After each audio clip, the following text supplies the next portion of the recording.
Hi! Welcome to my vlog. Ang video ko for today ay review ng Pro Meal Gold versus Enfagrow A Plus na parehas na pang 1 to 3 years old. Request nga pala ito ng isa sa mga viewer ko. Maraming salamat po sa tiwalang binibigay niyo sa akin para ma-review ang mga gatas na ito. Katulad nga ng dati, ay magbabase ako sa nutrition facts at ang measurement na gagamitin ko ay yung per 100 grams of powder. Okay, simulan na natin. Sa lactose, lamang ang Promeal, ngunit wala itong beta-glucan. Samantalang lamang naman ang Enfagrow sa energy, protein, carbohydrates, dietary fiber, fructooligosaccharides, 2-fucosylactose, and beta-glucan, ngunit walang naka-indicate sa nutrition facts nito na lactose. Sa arachidonic acid, lamang ang Promeal. Samantalang lamang naman ang Enfagrow sa fat, linoleic acid, linolenic acid, phospholipids, sphingomyelin, and DHA, ngunit wala naman itong arachidonic acid. Lamang ang Enfagrow sa first category.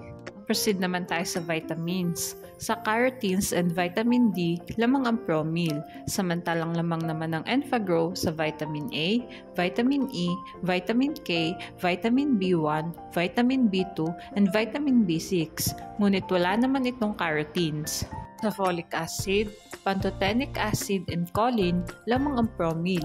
Samantalang lamang naman ang Enfagrow sa vitamin B12, niacin, biotin, and vitamin C. Lamang ang Promeal sa vitamins.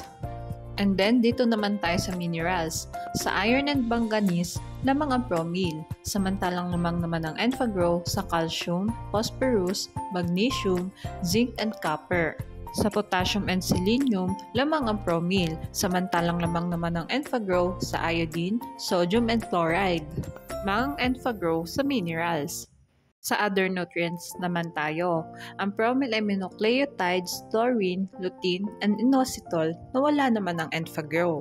At ito na nga yung last part ng vlog ko, yung presyo ng dalawang gatas. Paalala guys, pwede mag-iba ang presyo ng dalawang gatas na ito depende kung saan store nyo sila titingnan. Sa Lazada ko nga pala kinuha yung presyo ng dalawang gatas na ito at hindi ako nakakita nung magkasimbigat na timbang nila. Kung nakikita nyo nga dito guys, ay yung Promeal Gold ay 2.4 kg samantalang Enfagrow naman ay 2.3 kg.